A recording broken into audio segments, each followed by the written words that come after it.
Thanks for joining Travel Ideas. Who was the man behind the fearsome beard, the smoky fuses, and the legend? The figure we are exploring today is not just a character from folklore or a narrative spun by sailors. He is a man of historical significance.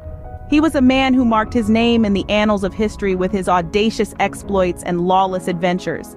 And what if I disclosed that he was a pirate, a scoundrel of the high seas? More so, what if I revealed that he was one of the most infamous, notorious pirates who has ever dared to challenge the winds and waters of the ocean? Yes, today we're diving into the exhilarating, often chaotic world and life of none other than the legendary Blackbeard. This, known to the world as Blackbeard, was actually born as Edward Teach, or Thatch as some reports suggest. His birthplace was none other than Bristol, England. Historical evidence points to his birth around the year 1680, though much of his early life remains shrouded in mystery.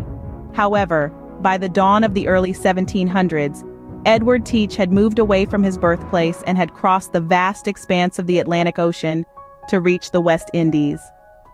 This move marked a significant shift in his life. It was in the West Indies, under the hot tropical sun and amidst azure waters, that Teach's life took a drastic turn towards the notorious. There, he joined the crew of a well-known pirate, Benjamin Hornigold. Hornigold was a formidable figure in the world of piracy, and his influence played a significant role in shaping Teach's future.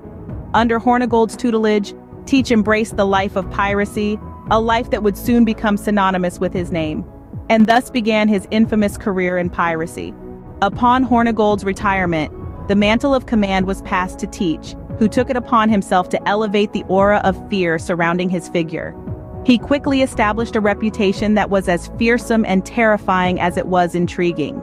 Teach was a man of action and grandeur, and he knew that power in the world of piracy was largely a game of perception.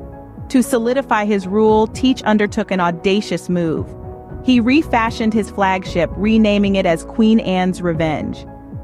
It wasn't just a name change, but a symbolic gesture representing his newfound authority and ambitions. Further adding to its intimidation, he decked the ship out with a whopping 40 cannons, making it an indomitable force in maritime warfare. But the legend of Blackbeard wasn't confined to his flagship. His personal appearance was enough to wreak havoc in the bravest of hearts. His most distinguishing feature was his heavy black beard, which he would theatrically convert into a weapon of psychological warfare during confrontations. To create an image of a devil straight out of hell, he would ingeniously weave slow-burning fuses into his beard and set them alight during battles. The resulting aura of smoke and fire around him would terrify onlookers, brandishing an image of him that was as unforgettable as it was frightful. Yet despite this fearsome reputation and the terrifying image he crafted, there's a surprising fact. The historical records are bereft of any proven incidents of him killing anyone he held captive. It seems the spectacle of fear was his preferred tool, rather than outright violence. In the year of our Lord, 1717, Blackbeard, the most feared pirate of his age, audaciously blockaded the bustling port of Charleston, South Carolina, holding the entire town to a terrifying ransom. His actions reverberated across the continent, sending shivers down the spines of people far and wide. Blackbeard, known for his fierce countenance and relentless pursuit of wealth, was a formidable figure. A legend in his own lifetime, his name struck terror in the hearts of seafarers. His beard was as black as the devil's heart, and his eyes, relentless and cruel, were the last sight many a sailor saw before they met their untimely end. The mere mention of his name was enough to make hardened captains quiver on their decks. Charleston, on the other hand, was a bustling town, a hub of commerce and trade, its port a beacon of prosperity in the New World. Ships laden with goods from far-off lands docked here, their holds filled to the brim with unimaginable wealth. The blockade of this thriving port would be a direct challenge to the might of the established powers. Blackbeard's audacious move was not made in a vacuum. He knew the implications, the repercussions it would have, the defiant message it sent to the authorities. This exploit was carefully planned, meticulously executed, and brazenly driven by his insatiable thirst for power and riches. His audacity made headlines. Newspapers far and wide were filled with tales of his daring exploits. The blockade sent shockwaves through the colonies, instilling fear, igniting outrage and forcing the hands of those in power. This was not just an act of piracy, it was a declaration of war against society, a direct challenge to the established order.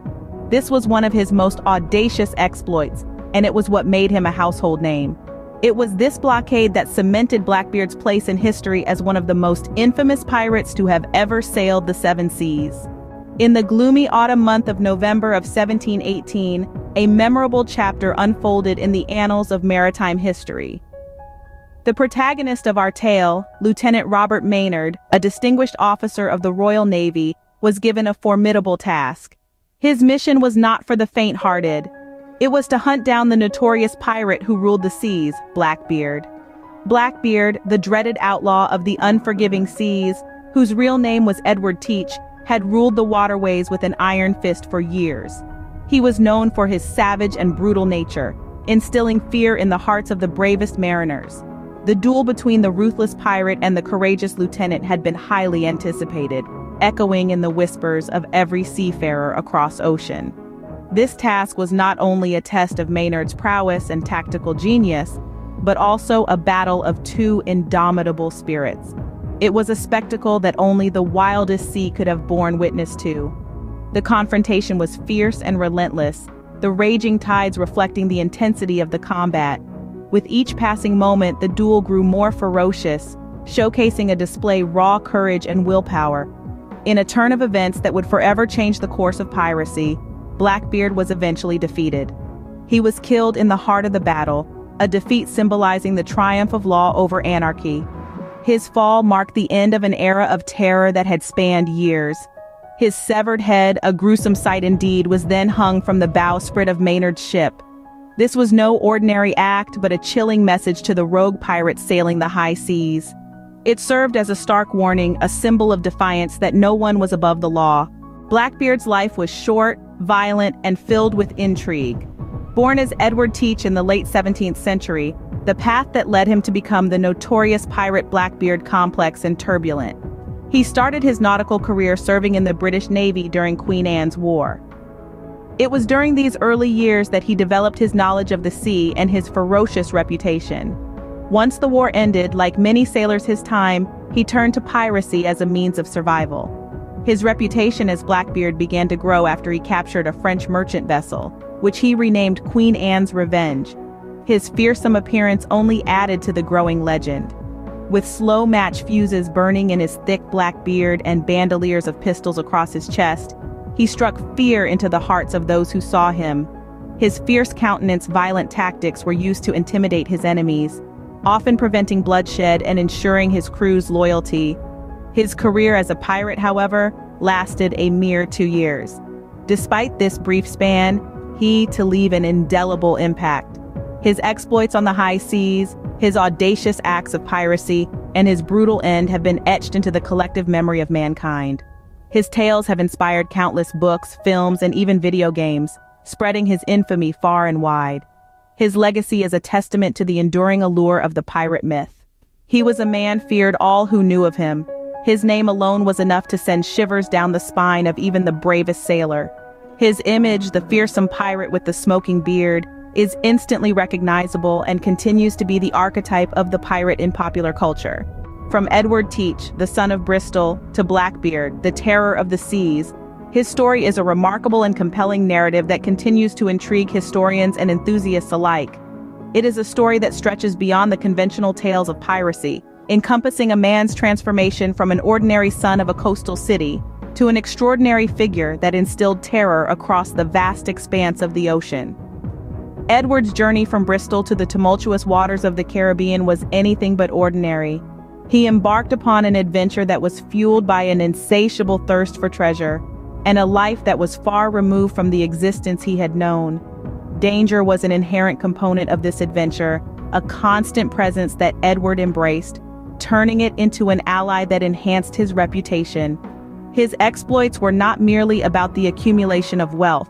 They were a display of audacity, cunning, and a certain disregard for the established rules of the time. Each adventure added a new dimension to his persona, gradually building the image of the pirate, Blackbeard. Blackbeard's legacy has transcended the boundaries of time. The echo of his name still invokes a sense of dread and fascination, his tales passed down through generations. His legend has taken on a life of its own, his name synonymous with the golden age of piracy. It's the tale of Blackbeard, the pirate whose legend sails on long after his death. If you enjoyed this video, please like and comment.